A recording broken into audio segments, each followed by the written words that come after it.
Welcome back to your ultimate pit stop, Piston Pundit. For decades, Europe's industrial engine ran on one quiet assumption: cheap Russian natural gas would always keep factories humming. Massive pipelines stretching across Siberia fueled everything from steel production to automotive assembly lines across Germany and Italy. But when geopolitical tensions erupted after the Ukraine war, that long-standing energy partnership suddenly collapsed. Sanctions, LNG bans, and supply disruptions forced Europe to sever ties with Moscow. Many expected Russia's gas sector to stall without its largest customer. Instead, new Arctic routes, LNG tankers, and global buyers are reshaping the energy map, and the consequences could reach North America's manufacturing base.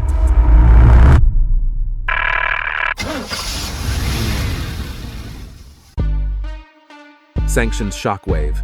Europe severs Russia's gas lifeline. The turning point came when Europe chose to permanently reduce its reliance on Russian natural gas. Before the Ukraine war escalated, Russia supplied about 40% of Europe's gas through pipelines such as Nord Stream, Yamal Europe, and Ukrainian transit routes. These pipelines powered Europe's industrial backbone, particularly Germany's automotive sector, which depended on stable and affordable energy. After the 2022 invasion, the European Union imposed sanctions targeting Russian fossil fuel revenues and launched a plan to eliminate Russian LNG imports by 2027, with contracts already winding down by 2026. Europe quickly secured LNG supplies from the United States and Qatar while building new import terminals. However, LNG markets are volatile. Rising energy prices have increased manufacturing costs, leaving European industries, including automakers, at a growing competitive disadvantage. But while Europe was busy cutting off Russian energy, Moscow wasn't standing still. Instead, it began steering its strategy in a completely different direction: the frozen frontiers of the Arctic. Arctic LNG pivot. Russia rebuilds gas empire in the Arctic. Russia's energy strategy didn't collapse under sanctions, it shifted north toward the Arctic. At the center of this pivot is the Yamal LNG complex, located above the Arctic Circle and operated by Novatek, tapping some of the world's largest natural gas reserves. For years, most of its LNG cargo went to Europe via specialized ice-class tankers, designed to navigate frozen Arctic waters. When sanctions cut off Western shipbuilders and technology, many analysts predicted Russia's LNG expansion would stall. Instead, Moscow accelerated domestic shipbuilding.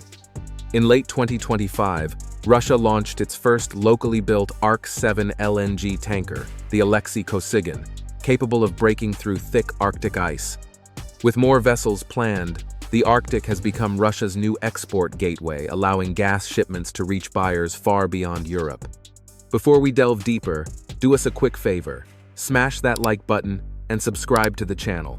It helps us reach more auto enthusiasts and industry watchers just like you. Now that Russia has created a new export route, the next question is, how does it actually move gas from the frozen Arctic to the rest of the world? Let's shift gears and take a look at the logistics behind it. Sanctions workaround. Arctic LNG transfers keep Russian gas moving. Even with powerful ice-class tankers, transporting LNG from the Arctic remains challenging. The Yamal Peninsula is surrounded by sea ice for much of the year, complicating direct shipping routes.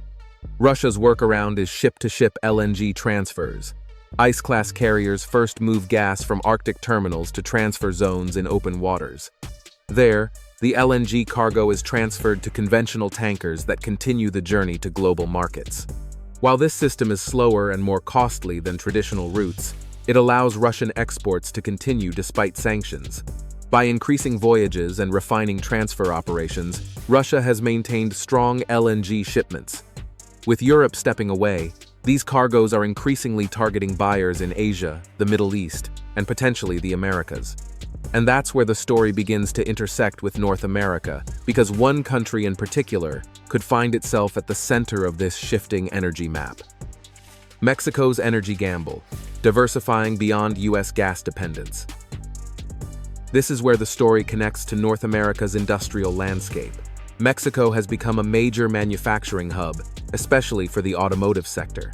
Global automakers such as GM, Ford, Toyota, and Volkswagen operate large production plants across the country, but factories require reliable energy. Today, about 70% of Mexico's natural gas comes from the United States through cross-border pipelines, supporting integrated supply chains under USMCA.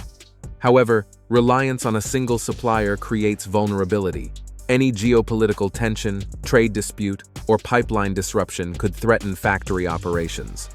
That risk has sparked growing interest in diversifying energy sources. As Russia searches for new buyers, emerging industrial economies like Mexico could become potential markets for alternative LNG supplies. But energy diversification isn't just about supply security, it's also about cost. And in the automotive industry, energy prices can determine where the next generation of factories gets built. Energy cost wars, automakers shift factories toward Mexico. Energy prices play a major role in deciding where automakers build vehicles. Modern automotive plants consume huge amounts of electricity and natural gas, from steel and aluminum production to battery manufacturing and final assembly. In recent years, Europe's energy prices have remained far higher than those in North America, even after subsidies and market adjustments. That gap has widened the competitiveness divide for manufacturers. Mexico, benefiting from cheaper pipeline gas and close access to the U.S. market, has become one of the most attractive production hubs in the Western Hemisphere. Automakers including Tesla, BMW, and several Chinese brands are investing billions in new facilities. Lower energy costs mean lower manufacturing costs, making energy geopolitics a crucial factor shaping where future automotive factories are built. However, these shifting energy dynamics also create a complicated political challenge, especially for Washington. Washington's dilemma: sanctions collide with North American trade.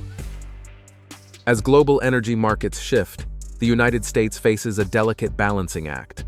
Washington has led efforts to restrict Russian energy revenues through sanctions and trade measures, pushing allies to avoid purchasing Russian fossil fuels. At the same time, the U.S. depends heavily on strong economic ties with Mexico. The two countries share one of the world's most integrated manufacturing networks, especially in the automotive sector. Vehicles assembled in Mexico often contain components produced in the United States and Canada, crossing borders multiple times. Any disruption could ripple across the entire industry. If Washington pressures partners too aggressively on energy policy, it risks pushing them toward alternative suppliers, potentially reshaping North America's industrial competitiveness. And when you step back and look at the bigger picture, it becomes clear that this isn't just about gas pipelines, it's about the future balance of global manufacturing power. Final verdict: global energy chessboard is rapidly resetting. Europe's decision to cut Russian gas was meant to isolate Moscow and transform the global energy order. Instead, it triggered a major realignment in supply chains and industrial strategy. Russia is adapting by expanding Arctic LNG projects, building specialized tanker fleets, and targeting new export markets. Meanwhile, regions with stable and affordable energy, especially North America, are becoming increasingly attractive for manufacturing investment. For the automotive industry, energy security is no longer just about utility bills. It's becoming a strategic factor that influences where factories are built, where vehicles are assembled, and where future EV battery plants emerge. Now we want to hear from you. Do you think energy prices will continue pushing automakers toward Mexico? Could Russia's LNG strategy reshape global manufacturing supply chains? And will Europe's high energy costs weaken its automotive industry long-term? Share your thoughts and experiences in the comments below. If you enjoyed this breakdown, make sure to subscribe to the channel so you don't miss the next vehicle updates and industry insights here on Piston Pundit. Thanks for watching, and we'll see you next time. You can now check out any of the videos on the screen. There's plenty more to explore.